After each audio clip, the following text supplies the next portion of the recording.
सड़क से सदन तक ये उबाल पूरे देश में आया हुआ है। देश के गृह मंत्री ने बाबा साहब के बारे में बहुत अपमानजनक टिप्पणी की है, जिसको लेकर के बाबा साहब को मानने वाले, बाबा साहब को भगवान मानने वाले सारे उनके अनुयायी आज सड़क पर हैं, पूरे देश में सड़क पर हैं।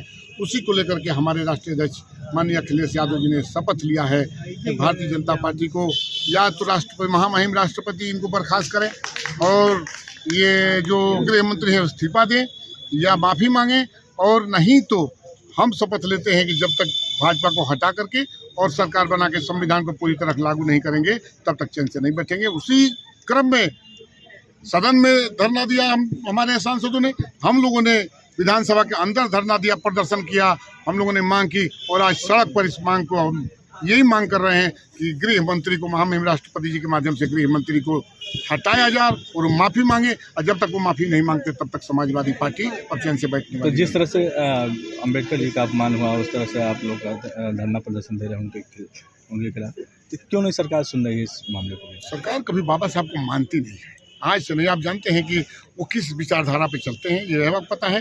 और बाबा साहब के लिए उनके मन में घृणा बहुत पहले से है, लेकिन उनको लगा कि बाबा साहब का फोटो लेकर के हम सरकार बना सकते हैं, तो उन्होंने अपना रोआ बदला, जो गांव में नहीं कहते हैं, रोआ बदल करके केवल बाबा साहब का फोटो दिखा करके उनके अनुयायियों का वोट तो ले लिया, लेकिन उनको 80 करोड़ उनके अनुयायियों को केवल 5 किलो अनाज पर रखना चाहते हैं। उनके बच्चों को खुशहाली नहीं देना चाहते, उनको बच्चों को रोजगार नहीं देना चाहते। उनके मन में ये बात पहले से थी, लेकिन अचानक सदन में गृह मंत्री के मुंह से वो बात निकल गई। जो बात उनके मन में थी वो निकालना नहीं चाहते थे, लेकिन वो बात निकल गई।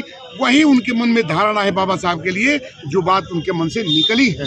विधायक जी, एक सवाल ये है कि अक्सर देखा गया कि जो हेडलाइन रहती है, सुर्खियों में रहती है, उसी को काट पे भाजपा कुछ ना कुछ करती है। तो आपको लगता है किसी बड़ी बात को दबाने के लिए ये एक शगुफा छोड़ा गया है?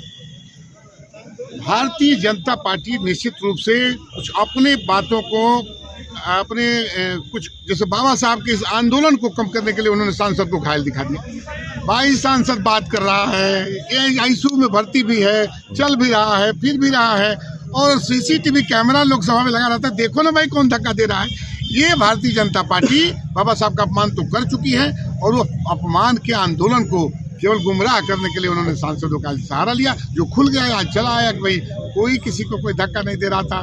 भारतीय जनता पार्टी केवल गुमराह करना चाहती है, लेकिन उनके गुमराह करने से अब ये पिछड़े दलित तो बाबा साहब के अनुयायी मानने वाले नहीं है। कुछ बाबा साहब डॉक्टर भीमराव अम्बेडकर जी हमें शिक्षा लेने का अधिकार, नौकरी पाने का अधिकार, और आज जो हम आज़ादी से बोल पा रहे हैं, अपनी बातें कह ले रहे हैं, जो उन्होंने अधिकार दिया संविधान के माध्यम से, आज संविधान का अपमान हो रहा है। तो जिस तरह अमित शाह ने अपमान किया, हम सब समाजवादी पार्टी के लोग हम मांग कर रहे हैं कि माफ़ी मांगे और इस्तीफा दें।